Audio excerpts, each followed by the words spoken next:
Hola, ¿qué tal? Muy buenas noches. Mi nombre es Jaime Chincha y en el Perú de hoy nada está dicho. Hoy, como hemos visto en el clip de inicio, la Comisión Permanente reaccionó así a el resultado, al fallo, no tanto el fallo viene ya oficial en unos días, a los votos en el Tribunal Constitucional que en la práctica, en los hechos, declaran constitucional la disolución del Congreso.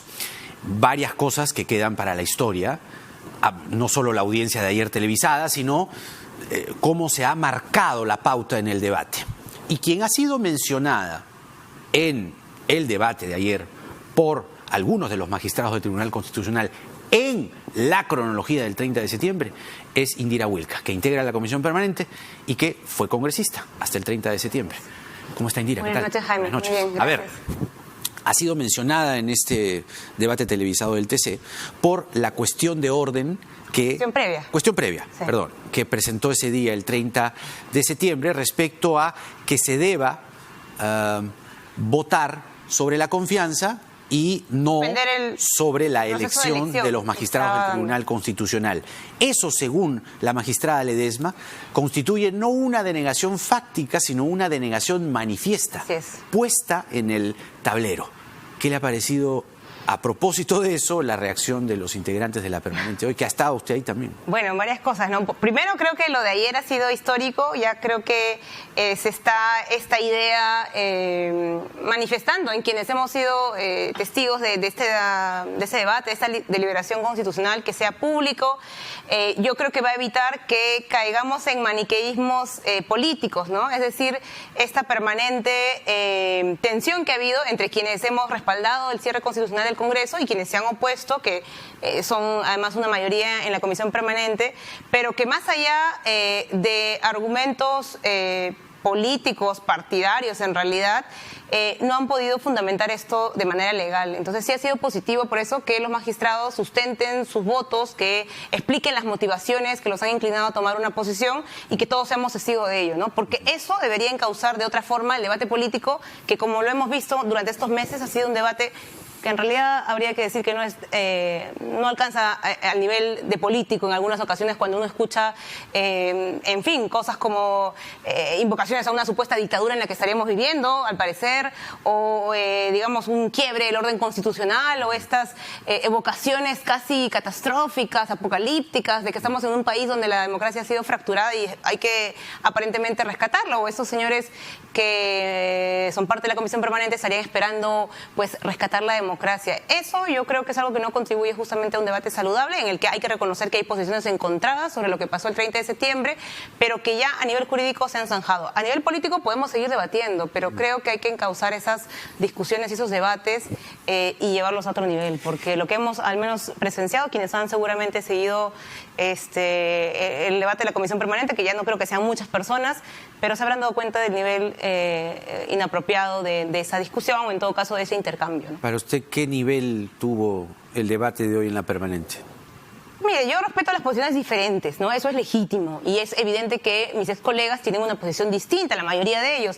Pero como digo, ya estas invocaciones permanentes a una supuesta dictadura, o a llamar dictador al presidente, o a referirse continuamente a la amenaza comunista, chavista y los izquierdistas, me parece simplemente algo carente de sentido y de lógica. Lo que estamos es frente a una discusión constitucional que además el día de ayer ya ha tenido una resolución y que hemos podido tener la oportunidad de escuchar cuáles son los argumentos detrás de ese resultado. Entonces creo que es a ese nivel donde hay que conducir esta discusión, esta discrepancia, que bueno, va a tener que zanjarse ya definitivamente el día 26 de enero también. Decía al comienzo esta situación ocurrida el 30 de septiembre, cuando usted presenta la cuestión previa. Sí. Sería importante, ya que se ha recordado ayer en el debate, poder recordarlo ahora, recordar pasajes de aquel día, sobre todo para alimentar en la gente una cronología con un testimonio de primera mano. ¿Cómo surge la idea de presentar una cuestión previa que además, vistas las cosas hoy, parece haber sido fundamental en la votación que, digamos, ha conducido esta disolución en un camino constitucional de acuerdo a los votos. Y una primera cosa que creo que es importante que se señale, porque ha sido objeto del debate de ayer, es que la ponencia del señor Ramos y en realidad las conclusiones que han aportado otros magistrados no se refieren a esta idea que ha sido repetida nuevamente por quienes se oponen al cierre del Congreso de la denegación fáctica, ¿no? Lo que se ha argumentado es que sí hubo momentos en los que se explicitó esa negación de la confianza, ¿no? Y entonces, por ejemplo, se pone como un elemento esta cuestión previa que presenté y tal vez haciendo este relato que tú mencionabas, Jaime, habría que contar un poco y situarnos en ese día, que fue un día bastante agitado, empezó muy temprano en la Junta de Portavoces, ya sabíamos que el Premier iba a acudir al Parlamento y de parte de un grupo de bancadas, la bancada a la que yo pertenecía, otras bancadas que teníamos una posición muy clara sobre ese tema en relación a permitir que el proceso sea transparente, porque ya lo veníamos advirtiendo semanas anteriores, se estaba haciendo el proceso incluso más rápido de lo que suele darse bajo esta modalidad de mecanismo acelerado de elección. Y decíamos, ¿por qué tanta rapidez? ¿Por qué no permitir que haya realmente una posibilidad de un escrutinio de vigilancia de la ciudadanía y poder conocer realmente los perfiles de los magistrados? Se planteó entonces, si es que el Premier iba a venir a hacer este pedido de confianza en la Junta de Portavoces, que el proceso de elección sea después de debatir la cuestión de confianza, ¿no? Que escuchemos primero cuál iba a ser el contenido de la confianza, que hasta ese momento no teníamos claro qué exactamente iba a solicitar el Premier. Él había hablado de un proyecto de ley, pero realmente el contenido de la confianza es lo que expresa en su solicitud verbal. Entonces había que escucharlo para tener idea de cómo íbamos a continuar ese debate. Por eso, a primeras horas de la mañana, 8 de la mañana, se plantea, paremos esto, que él venga, que presente su pedido de confianza y sobre eso en la tarde continuaremos el proceso de elección. Si eso se conversó en la comisión. A las 8 de la mañana, Junta de Portavoces. Yo era vocera de mi bancada en ese momento y lo planteamos también. ¿Y qué dijeron los demás portavoces, mira, sobre todo la mayoría? No, Jaime, bueno, evidentemente el fujimorismo y el presidente del Congreso en ese entonces, el señor Olechea, se opusieron a esto, incluso intentaron que no haya debate en la elección, que simplemente lleguemos, nos presenten los nombres de los candidatos y votemos. Y yo ahí, la verdad, le recordé, porque esto es algo que luego fue incluso respaldado por otras bancadas, bueno, en fin, las bancadas que han apoyado al fujimorismo en todo esto, Acción Popular, la bancada del señor Acuña, PP, la bancada Contigo, todos respaldaban a que este procedimiento fuera lo más veloz, se eligiera. Y lo que le recordamos a la Junta de Portavoces era que en el 2014 los magistrados que hoy están en funciones fueron elegidos en un proceso muy similar al que ellos estaban impulsando, al que se quiso impulsar este año. Pero fíjate, Jaime, que sí hubo un debate, que el presidente de la Comisión Especial de Elección de los Integrantes del TC, que en ese tiempo, en el 2014, fue el señor Víctor Andrés García Belaúnde, presentó su informe, ¿no?, a nombre de la comisión con los candidatos y luego permitió que haya debate de todas las bancadas, es decir, que no se restringió la discusión. Entonces, le recordamos eso, ustedes no pueden primero restringir el debate porque hemos tenido antecedentes en las que siempre ha habido debate cuando se ha tenido el proceso de elección. Luego hay la votación, que ya ese es el momento final, pero tiene que haber un debate. Ahí la cuestión previa viene. Y yo intuyo que querían, prohibir el debate para justamente evitar la posibilidad de que en algún momento el Premier, por ejemplo, llegara al Pleno y haciendo uso de su facultad constitucional pudiera tomar la palabra en algún momento. Entonces, menos mal que exigiendo ese derecho que teníamos también por los antecedentes previos, se permitió primero el debate. Pero se votó en contra de que el Premier pudiera tomar la palabra durante ese debate. Se dijo, muy bien, vamos a permitir que ustedes debatan en el momento del proceso de elección de los magistrados al TC, pero no vamos a invitar al señor del Solar a este momento, no vamos a permitir que él ingrese. Entonces nosotros dijimos, bueno, no es un tema de si ustedes permiten o no, sinceramente están forzando a que él haga uso de esa facultad que tiene de acuerdo a la Constitución, porque este artículo... Artículo 129 de la Constitución. Que todos hemos recordado estos días, es un artículo que ha sido usado ya antes, ¿no? Creo que se ha visto esas imágenes como un antecedente del señor del Castillo llegando al hemiciclo con sus ministras y con sus ministros y pidiendo la palabra, porque es algo que le correspondía, ¿no? Entonces dijimos, esa es una facultad. ¿Por qué forzar tanto a que él llegue efectivamente y solicite hacer uso de esa facultad que está en la Constitución?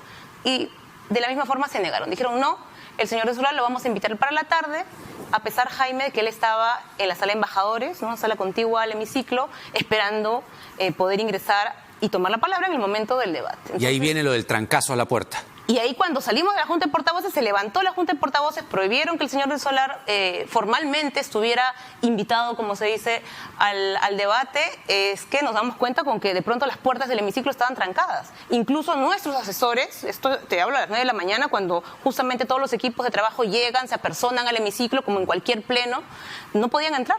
Estaba trancada las puertas. Con alguna dificultad pudimos entrar los congresistas y ahí advertíamos que había efectivamente algo totalmente irregular y un manejo pues que no es el que corresponde a un parlamento. O sea, ¿cómo vas a cerrar las puertas como si fuera eso una especie de cárcel, ¿no? Entonces fue ahí, bueno, que se da el momento ya de la censura al señor Lechea, justamente por todas estas irregularidades que se estaban dando. Y bueno, ya después del momento de la censura y que el señor Lechea retoma su lugar en la mesa, es que el señor del Solar ingresa finalmente al hemiciclo en una situación muy tensa. Porque no, y pasaron largos minutos. Nosotros pedimos que se detenga. Se suspende la sesión, Yo además. justamente estaba sustentando la moción de censura al señor Lechea y digo, no vamos a continuar este proceso porque nos han informado que las puertas están cerradas, que no puede entrar ni salir nadie. Permitan que la gente fluya, porque además eso es hasta peligroso. Y ahí fue que entra el señor del Solar, toma la palabra, pide la cuestión de confianza, que también es un tema muy importante y que es de relevancia para la resolución que se ha emitido, porque él no solamente pide cuestión de confianza por el proyecto de ley, Jaime, él pide cuestión de confianza para que el Pleno decida si le otorga la confianza y hace un proceso transparente, es lo que él dice textualmente, si nos otorgan la confianza y hacen un proceso transparente de elección o si nos la deniegan y continúan adelante con este proceso. Eso es lo que literalmente dice el señor de Solar. Por eso la cuestión previa que yo pido, habiéndolo escuchado, es, muy bien, el señor de Solar ha pedido esta cuestión de confianza, que es justamente la materia que nos ha convocado a este pleno, y lo que hay que resolver es si esa cuestión de confianza se aprueba o no. O sea, por más que ustedes digan, lo vamos a ver en la tarde, no tiene sentido debatir en la tarde algo que estamos a punto de concretar ahora, en la mañana. O sea, por eso pedí la cuestión previa y dije un ratito, seamos sinceros.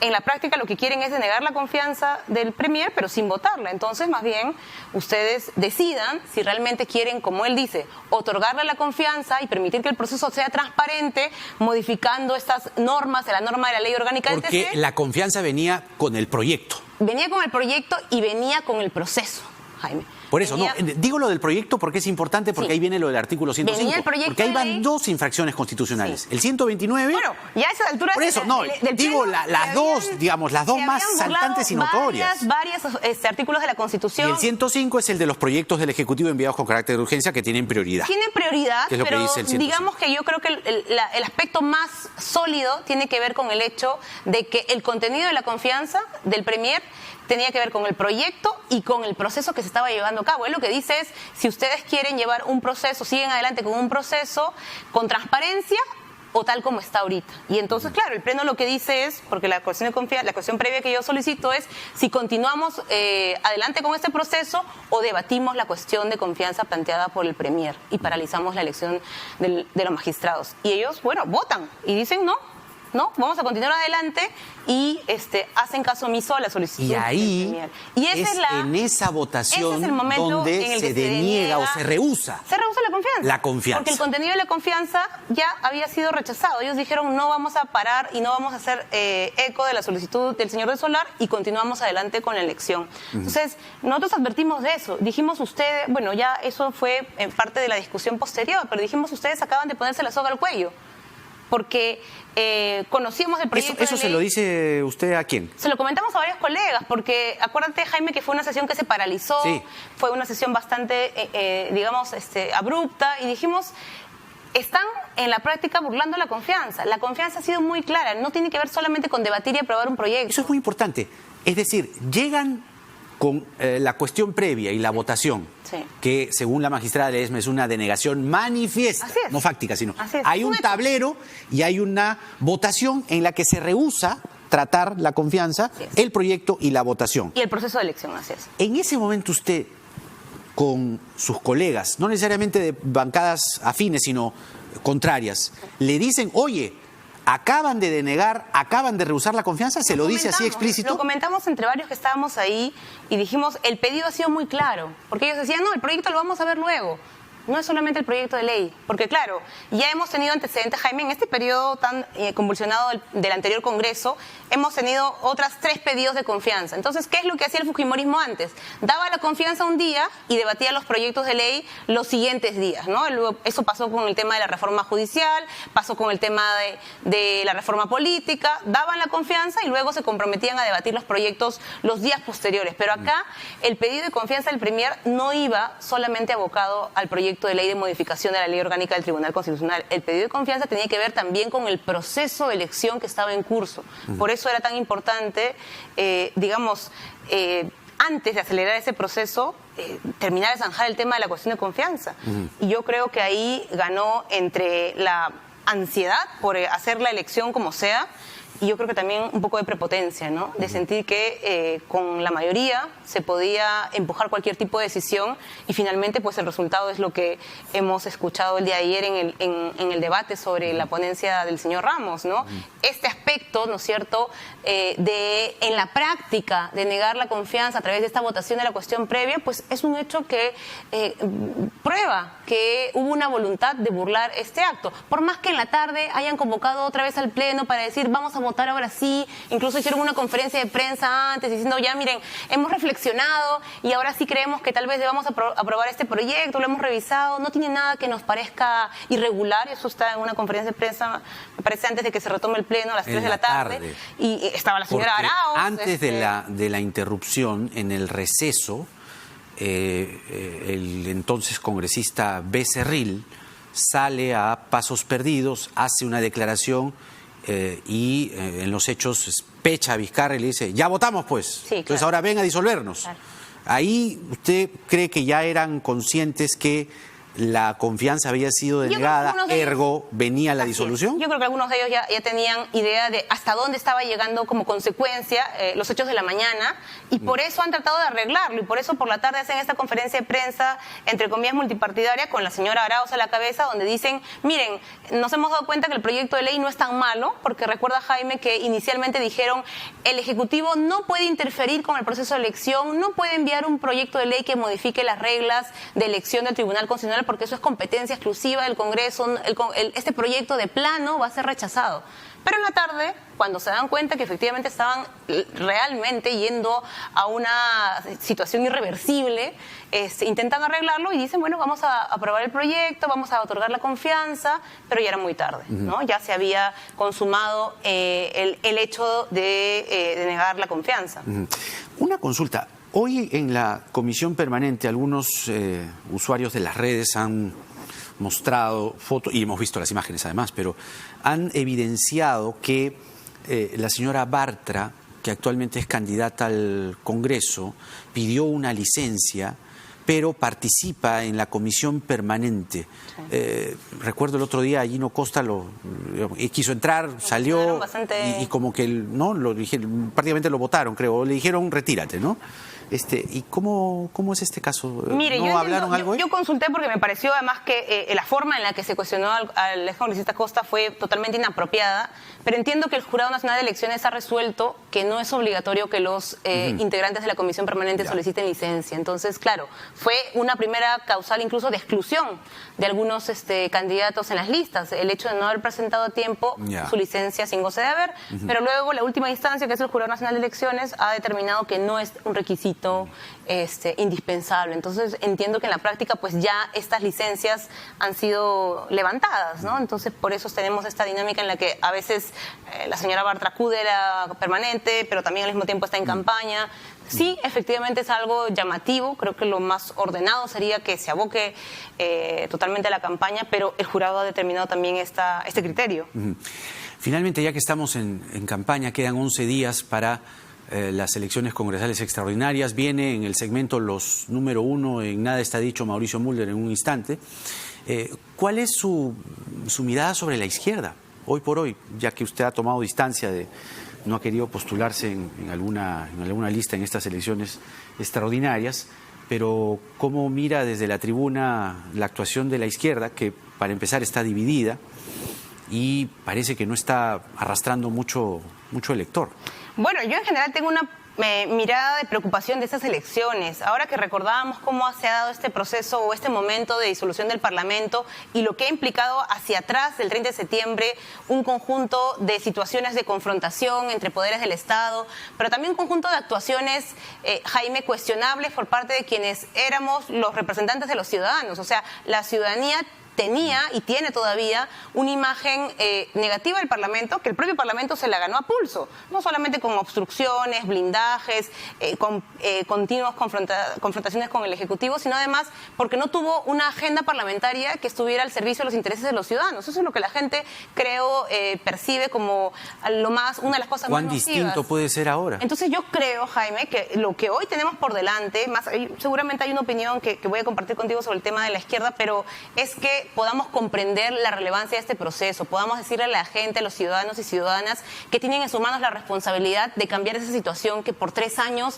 a muchos les colmó la paciencia, sinceramente. A mucha gente sintió que este cierre del Parlamento de manera constitucional fue una especie de respiro. Y yo creo que es una especie de oportunidad también para que los ciudadanos tengan la posibilidad de elegir nuevamente a representantes que estén a la altura de lo que la gente demanda hoy en día. Entonces, tenemos esa oportunidad, pero también hay que reconocer que hay mucha desafección todavía, hay mucho desconocimiento. También es cierto que la oferta en general, Jaime, no es la mejor, que todavía cargamos con un sistema político, un sistema de partidos políticos que no se ha renovado. Muchos de los partidos que están participando son franquicias electorales, no son partidos que hacen una militancia, no son partidos que convocan a los jóvenes, a las mujeres, son partidos que le pertenecen a una persona y esa persona es dueña de la inscripción. ¿El término franquicia electoral abarca también a partidos de izquierda? A varios, Jaime, a varios. Y me refiero sobre todo al hecho, como digo, de que sean organizaciones que no realicen una vida política activa, que aparecen en tiempo electoral, buscan candidatos como si fuera una especie de concurso y no están vinculados realmente a una mirada del país, a un proyecto del país. Entonces, por eso la gente termina pensando parece que hay buenos candidatos en una lista, pero la verdad termino viendo lo demás de la lista y no me convence. Y entonces acá viene algo importante, que es que cuando uno vota, incluso en una elección parlamentaria, vota por la lista también.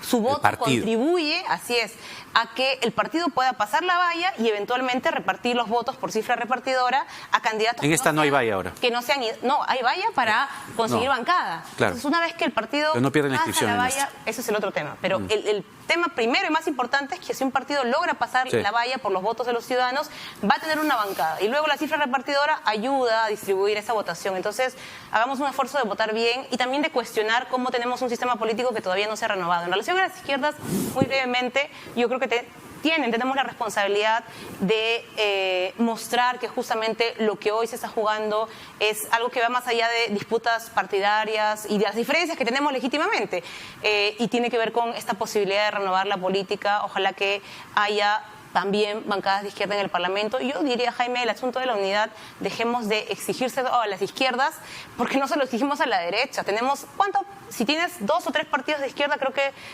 hablaríamos de mucho. Tienes otros 18 partidos que podríamos decir... no, claro, lo de la derecha lo hablamos con la derecha, pues, pero la izquierda hablamos con la izquierda. Pero claro, yo creo que los criterios tienen que ser similares, ¿no? Nadie le pide a la derecha desesperadamente que se une. ¿Por qué? Porque tiene que haber también pluralidad en los sectores políticos. No todos y además, son iguales. el contexto de, digamos, la pregunta sobre la izquierda tiene que ver con lo que pasó con Verónica Mendoza, pues, y Cerrón. Bueno, tengo una posición muy clara al respecto. Yo tuve diferencias con eso fue un escándalo, alianza, ¿no?, que se quiso impulsar por cuestiones de fondo, que las mantengo, que las ratifico. Pero creo también, Jaime, que el problema es global. Tenemos un sistema de partidos políticos que realmente no está a la altura de lo que los ciudadanos esperan, así que la tarea es ardua para el nuevo Congreso, continuar con una reforma política que no sea maquillaje y que logre superar esos obstáculos que el fujimorismo y sus aliados le pusieron, que era justamente que pudieran emerger nuevos actores.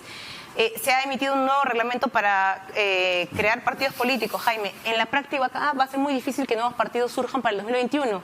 Y esta decisión que tú hacías referencia del Jurado Nacional de Elecciones va a permitir que todos los 21 partidos lleguen al proceso del 2021. O sea, no vamos a poder depurar el sistema de partidos con un criterio que es el válido, que es el voto de la gente. El voto de la gente debe permitir justamente saber qué partidos realmente tienen una actividad suficiente para existir de manera legal. Esa es una pregunta de varias que le vamos a hacer a Mauricio Mulder, nuestro siguiente invitado. Muchas gracias. Muchas gracias. Indira, por estar aquí, le agradezco mucho. Vamos a la pausa y en efecto viene en nuestro segmento los número 1 en Nada está dicho, Mauricio Mulder, que va por el APRA, y más adelante viene el secretario general de Transparencia, Iván La Negra. Nada está dicho.